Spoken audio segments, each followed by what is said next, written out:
Bienvenue dans le podcast Une brique après l'autre, le premier podcast qui vous fait découvrir les coulisses de l'investissement immobilier en Belgique. Je m'appelle Elodie Sorgelos, je suis investisseuse, coach immobilier certifié et fondatrice de Real Estate in Belgium. Dans ce podcast, je vous partage tout pour vous permettre à votre tour de devenir un investisseur immobilier rentable et surtout de générer du cash flow positif chaque mois. Si votre but est de mettre l'immobilier au service de votre vie, abonnez-vous directement pour ne pas manquer les prochains épisodes. Vous êtes prêts ?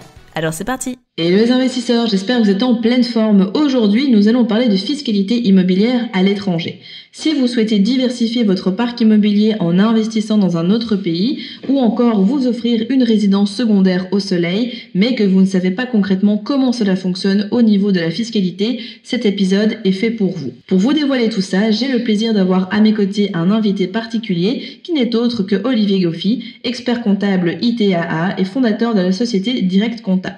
Avant de rentrer dans le vif du sujet, même si maintenant on commence un petit peu à te connaître, Olivier, est-ce que tu peux te présenter en quelques mots? Oui, donc bonjour à tous. Donc je m'appelle Olivier Goffy. Donc j'ai fondé la fiduciaire Direct Compta, qui est basée à Braine-l'Alleud et également à Écosine, juste à côté de Soignies. Et la fiduciaire s'occupe de la création d'entreprises. Elle est spécialisée dans l'optimisation de la rémunération de dirigeants d'entreprise et également dans l'optimisation de construction juridique au travers de plusieurs sociétés. Et également, nous donnons des formations comme par exemple la finance pour non-financiers. Super, alors est-ce que tu peux nous expliquer un peu justement comment sont taxés les biens immobiliers que l'on possède à l'étranger depuis la Belgique ?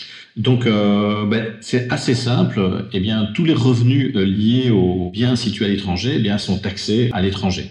Donc, que ce soit la taxation de possession, la taxation d'acquisition, la taxation des loyers perçus, tout ça est taxé à l'étranger. Il faut évidemment les déclarer en Belgique, mais il y a une exonération de ces revenus. Alors, attention que exonération, oui, mais en fait pas totalement, parce qu'on appelle ça l'exonération sous réserve de progressivité. Alors qu'est-ce que ça veut dire cette petite phrase ? En fait, eh bien l'ensemble des revenus que vous allez percevoir de vos immeubles à l'étranger, eh bien ces revenus, ils vont être ajoutés à votre revenu belge. Ils vont faire partie de la base de calcul de votre impôt en Belgique et proportionnellement, il y aura une réduction de la base taxable. Mais ça a un impact, c'est que ce n'est pas neutre totalement. Donc, quand on dit qu'il y a une exemption de taxation en Belgique, oui, mais pas tout à fait. Il y aura quand même un impact fiscal, ne fût-ce que déjà par la taxe communale, qu'on oublie souvent, mais elle est toujours entre 6,5% à 8%. Donc, il y aura quand même un impôt belge à payer sur les revenus liés à un bâtiment situé à l'étranger. Et justement, c'est quoi cet impact sur nos impôts concrètement ? Eh bien, l'impact sur les impôts, je vais vraiment résumer, mais ainsi ça vous donnera un ordre de grandeur. Donc, il y a un bâtiment qui est situé en Espagne. La base taxable, là, dans le cadre d'un revenu cadastral, est de 1948 €. Eh bien, ces 1948 €, il faudra les déclarer en Belgique et viendront majorer la base taxable, etc. Je vous passe les détails, mais de ces 1948 €, au final, il y aura quand même 418 € à payer à l'État belge. Donc ce n'est pas neutre. Et aussi, là c'est depuis 2021, mais depuis la réforme de la taxation, en tout cas de la base taxable en Belgique des biens situés à l'étranger, maintenant il y a également un revenu cadastral à déclarer. Et évidemment le revenu cadastral est plus important de ce qu'il se faisait précédemment, parce que je fais une petite parenthèse, mais la Belgique a été condamnée à multiples reprises parce qu'elle ne respectait pas le droit européen. Donc, ils se sont mis en ordre, mais évidemment avec un impact positif pour l'administration fiscale. Nickel. Quels sont du coup les impôts / taxes à payer pour les non-résidents du pays dans lequel on a acheté son bien immobilier ? Donc, les taxes à payer dans le pays où se situe votre bien, ça dépend du pays dans lequel se situe votre bien. Donc, l'Espagne n'est pas la France, n'est pas l'Italie, etc. Mais en règle générale, ça fonctionne un peu comme en Belgique. Vous avez une taxe sur la possession. En Espagne, je ne vais pas vous le dire en espagnol, mais il y a une taxe foncière qui correspond plus ou moins au précompte immobilier en Belgique. Et il y a une taxation sur soit les revenus locatifs réels que vous percevez, soit sur un revenu locatif théorique sur base du revenu cadastral du pays. Encore une fois, ça diffère de pays à un autre, mais en règle, c'est souvent les deux types de taxation qui existent dans les pays, en tout cas européens. Super. Alors, tu nous parles souvent de l'opération coup double. Peux-tu nous dire ce que c'est concrètement pour les auditeurs qui découvrent cette fameuse opération? Eh bien, en fait, c'est acquérir un bien immobilier personnel et réduire les impôts de votre entreprise et de financer ce bien au travers de votre entreprise. Autrement dit, c'est l'entreprise qui va rembourser le crédit. Enfin, je résume, mais dans les faits, c'est ça qui se passe.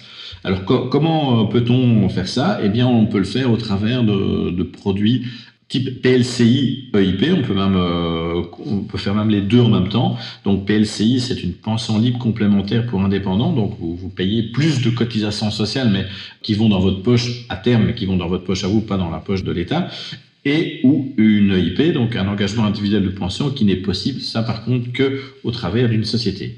Je fais une petite parenthèse, il existe aussi la CPTI, qui est un peu une EIP pour indépendants, mais reste moins intéressant quand même.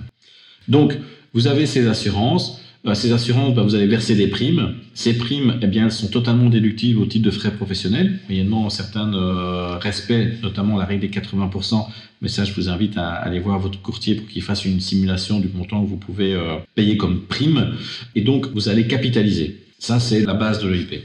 Maintenant, comment l'utiliser pour acquérir un bien immobilier? Eh bien, en fait, la banque, et là, en général, l'organisme qui va organiser l'EIP, qui va contracter l'EIP, elle va vous faire, pas une avance, mais elle va vous prêter des fonds sur base du capital que vous allez percevoir lors de votre retraite. Donc, en fait, elle utilise un montant qui n'existe pas encore à la base. Et donc, c'est assez intéressant parce que pendant toute la durée du crédit, vous ne payez que des intérêts. Donc, le crédit, attention, le crédit, c'est un crédit privé. Donc, pendant toute la durée du crédit, vous ne payez que des intérêts, donc ce qu'on appelle un crédit bullet.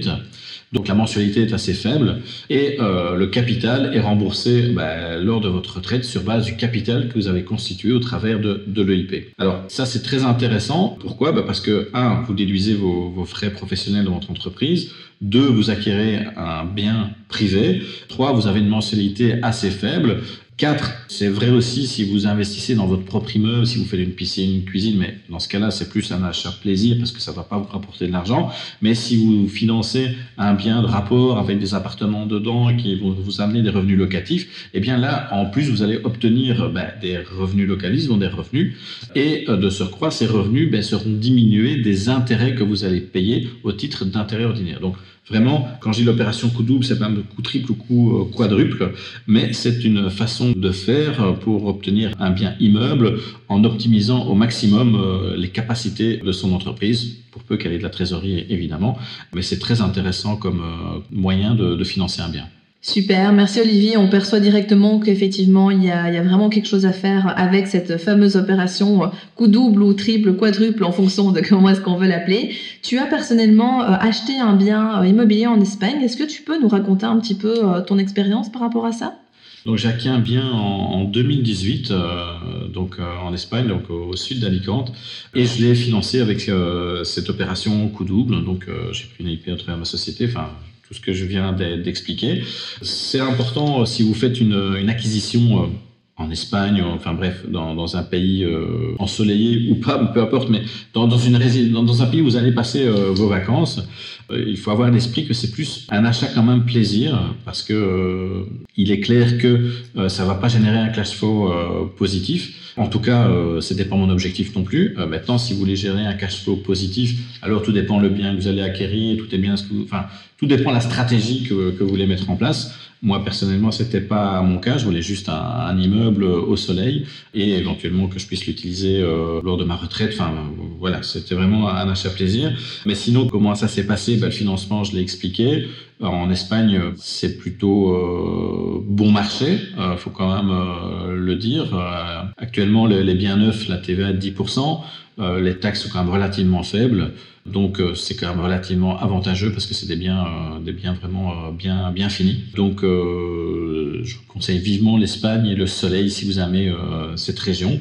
Et si vous voulez investir à l'étranger, posez-vous vraiment la question, qu'est-ce que je veux faire de cet immeuble? Est-ce que c'est purement plaisir? Et alors là, dans ce cas-là, qu'il y ait une rentabilité, c'est moins important. Maintenant, on peut effectivement au moins payer les frais en la louant court terme. Et si c'est une opération au niveau trésorerie, en tout cas une opération pour acquérir des immeubles et avoir du cash flow positif, alors là, choisissez bien vos immeubles, choisissez bien votre endroit. Et c'est aussi également possible parce qu'il y a des bâtiments pas très chers et donc avec une possibilité de rentabilité importante.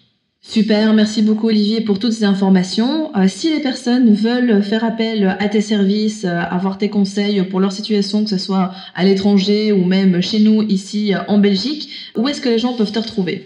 Eh bien, ils peuvent me retrouver sur le site de Direct Compta, donc www.directcompta.be. Ils peuvent également m'envoyer un email à info@directcompta.be et également me retrouver sur les réseaux sociaux Facebook, LinkedIn ou encore YouTube en tapant mon nom dans le moteur de recherche Google, donc Olivier Goffy, et eh bien, vous tomberez bien sur une de mes pages et vous pouvez contacter aussi via ces créneaux-là. Et alors, il y aura de toute façon, bien évidemment, les coordonnées dans la description de cet épisode. Merci Olivier pour ta participation et pour toutes ces informations. Je tiens à préciser qu'il est toujours important en matière de fiscalité, peu importe qu'on parle de fiscalité en Belgique ou ailleurs, de demander des conseils avisés par rapport à votre propre situation, car un cas n'est pas l'autre. Maintenant, si vous souhaitez aller plus loin, que vous souhaitez connaître tout ce qu'il est possible de faire et aller plus en détail sur la partie étrangère, mais également, bien évidemment, chez nous, dans notre beau pays, certes un petit peu moins ensoleillé que l'Espagne, mais tout de même, que vous souhaitez du coup maîtriser la fiscalité de A à Z en nom propre, également en société, voir comment optimiser vos impôts, les faire diminuer en toute légalité, comment sont taxés les différents modes d'exploitation, le meublé, la plus-value, etc., etc. Bref, si vous avez envie de devenir un as de la fiscalité immobilière en Belgique, Olivier et moi-même avons créé la formation Fiscamax, qui à ce jour est la seule formation en Belgique qui vous parle vraiment de tout ce que vous avez besoin de connaître sur la fiscalité immobilière. Donc si ça vous intéresse, vous avez le lien dans la description et je vous invite à nous rejoindre directement. Dans le prochain épisode, nous verrons avec votre coach Louise que j'aurai comme invité comment récupérer un maximum d'argent à la fois dans les biens immobiliers que vous achetez, mais aussi comment faire des économies au niveau des travaux, de votre aménagement, etc., etc., avec toute une série d'astuces pratiques et d'histoires en tout genre. Donc soyez au rendez-vous. Bravo, vous êtes arrivé à la fin de l'épisode. Nul doute qu'avec cet état d'esprit, vous accomplirez de grandes choses. D'ailleurs, si vous souhaitez aller plus loin, je vous invite à cliquer dans la description afin de réserver un appel avec un membre de mon équipe pour discuter de votre situation et surtout mettre en place un plan d'action concret pour atteindre vos objectifs immobiliers. En attendant, prenez soin de vous et on se retrouve très vite pour de nouvelles aventures.